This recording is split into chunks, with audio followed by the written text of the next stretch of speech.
off, then Robbie. Yeah, Curtis said that you guys thought you were going to be able to not have to go to a silent count, but you did. Was this the first time you guys had used that all season? In game, yeah, but we practiced it all week, so it wasn't anything that was new to us. Robbie, then Zach O.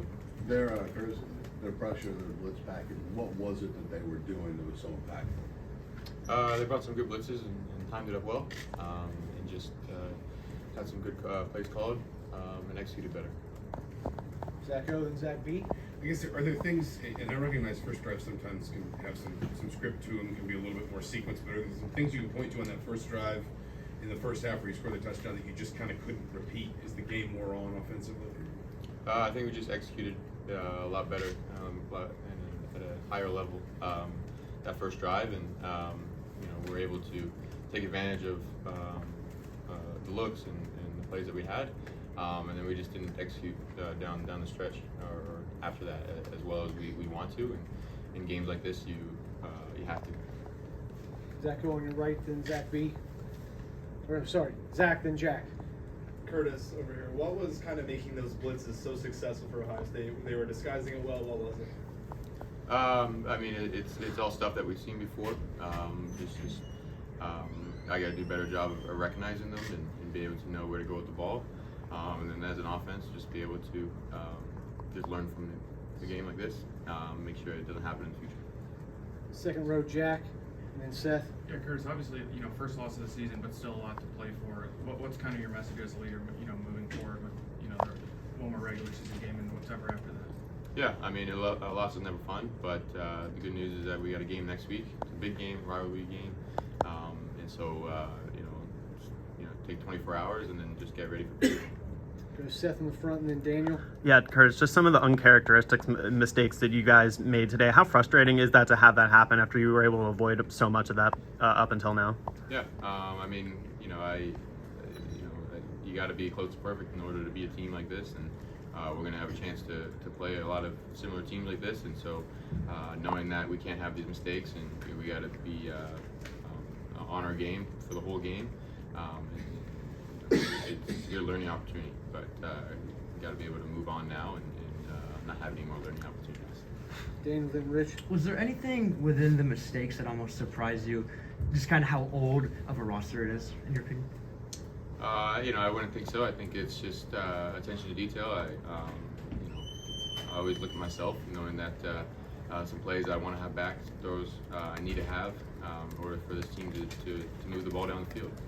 There's a lot of opportunities that I'm upset at myself and knowing that it won't happen again, because those are mistakes that can't continue, especially in this time of the season.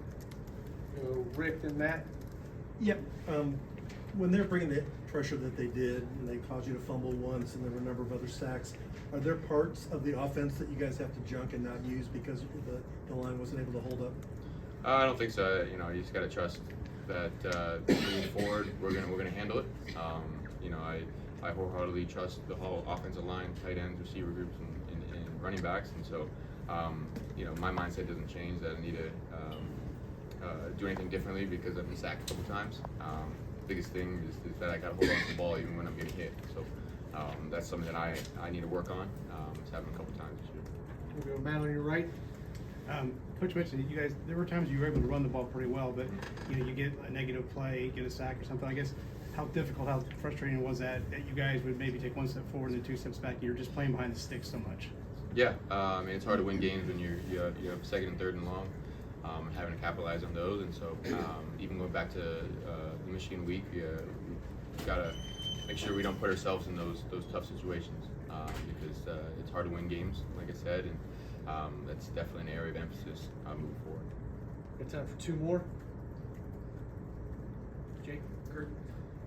Go ahead.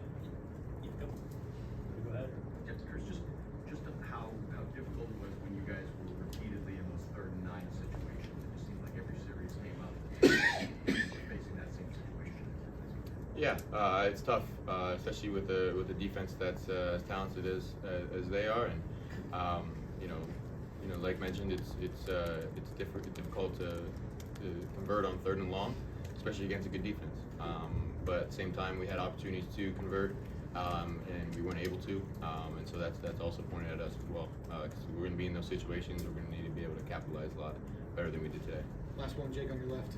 Curtis, I know this was a tough result today, but do you feel like you guys have done enough this season to show that you are one of the best teams in the country going into last week of the season?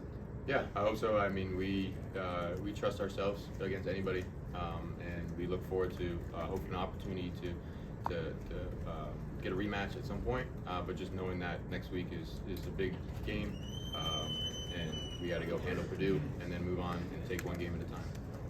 Great. Thanks, Curtis.